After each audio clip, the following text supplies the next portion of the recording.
Have you ever wondered what happens behind the scenes?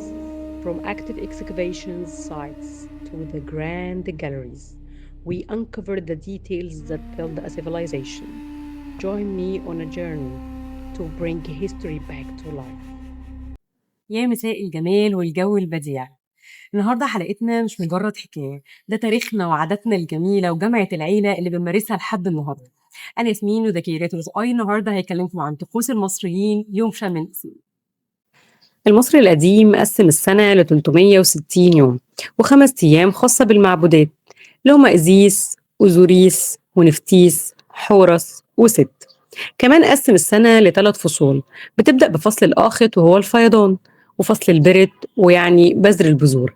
أما الفصل الأخير فهو فصل الشموع ومقصود بيه للحصاد، واللي بيكون جواه عيد شم النسيم. والأهم من ده إنه كان مؤمن بإن في أيام خير وأيام نحس خلال السنة، وعشان كده لقينا بردية داخل قاعات المتحف المصري الكبير معروضة بتشرح لنا فيها تصنيفة الأيام دي واللي كان منها أيام الأعياد. والبردية زي ما انتم شايفينها طويلة جدا، وهي عبارة عن خط هيراتيقي مكتوب بالحبر الأحمر رمز للمعبود ست، وكان بيذكر فيها أيام النحس، وكمان الحبر الأسود واللي كان بيذكر فيها أيام الخير.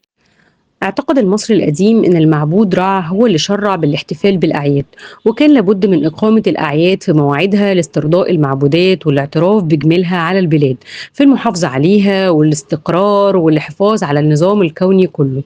ومن أهم الأعياد دي هو عيد شم النسيم. بيرجع اسم عيد شم النسيم للكلمة الهيروغليفية شيمو، ومعناها بدء الخلق وبعث الحياة. ومع مرور الزمن الاسم اتحرف وبقى شم، وضفنا ليها كلمة النسيم عشان اعتدال الجو اللي بيكون موجود في الوقت ده من السنة. وهنا كمان بيجي اختيارنا ليوم الاثنين بالذات من كل سنة عشان نحتفل بيه بيوم شم النسيم. والحكاية بتكون بدأت من القرن الرابع لما انتشرت المسيحية في مصر. شم النسيم كان دايما يجي جوه الصوم الكبير، وده وقت عبادة وامتناع عن الأكل الحيواني، فالمصريين بذكائهم قرروا يأجلوا الاحتفال لبعد الصوم، واتفقوا يكون اليوم ده اللي بعد عيد القيامة مباشرة اللي هو يوم الاثنين، وفضل التقليد ده عايش لحد النهارده. أما بقى عن مظاهر الاحتفال فكانوا بيحتفلوا بشكل رسمي مهيب، ويتجمعوا قدام واجهة الهرم الشمالية قبل الغروب عشان يشوفوا منظر قرص الشمس وهو بيقرب من قمة الهرم كأنه قاعد فوقيها بالظبط. وبعدها بتخترق الأشعة القمة دي فتبان واجهة الهرم كأنها انشطرت نصين. كمان في نوع تاني من الاحتفالات واللي احنا بنمارسه لحد النهارده زي الخروج للحدائق أو ركوب المراكب في النيل أو الألعاب الشعبية زي ما كان أجدادنا بيعملوها. تمام، نيجي بقى لفقرة الأكل اللي بتجمعنا كلنا، مائدة شم النسيم المصرية القديمة واللي موجودة لحد دلوقتي على سفرتنا الحديثة، اللي أهمها البيض. البيض ما كانش مجرد بروتين، ده كان رمز لخلق الحياة من الجماد. كانوا بينقشوا عليه أمانيهم بألوان طبيعية ويحطوه في سلال من سعف النخيل على الشرفات عشان نور الإله لما يشرق في الصباح يباركوا ويحقق دعواتهم. أما بقى البصل فظهر من ضمن مظاهر الاحتفال في الأسرة السادسة، وكان وراه قصة مشوقة جدا عن أمير صغير شفى من مرض غامض بفضل عصير البصل وتعويذات الكاهن الأكبر، ومن وقتها بقى نبات مقدس بيطرد الأرواح الشريرة. أما بقى الخس والملانة اللي هي الحمص الأخضر كانوا إشارة لامتلاء الحياة وقدوم الربيع.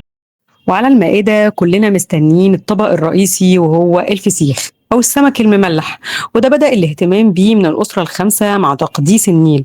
المصريين كانوا بارعين في تجفيفه جدا وتمليحه، واعتبروه رمز للخير والرزق والخصوبة.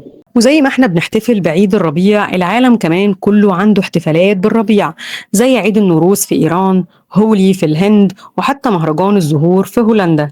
بس برضو عايزة أقول لكم إن شم النسيم في مصر هو عيد مختلف، ومش بس فسيخ وبصل وبيض ملون، ده روح فرحة وتجديد للحياة مكملة معانا من آلاف السنين زي أجدادنا بالظبط. استمتعوا بالربيع وبتاريخنا اللي عايش جوانا لحد النهارده، وما تنسوش تكتبولي في التعليقات ايه اكتر حاجه بتمارسوها يوم شم النسيم. اشوفكم الحلقه الجايه، سلام.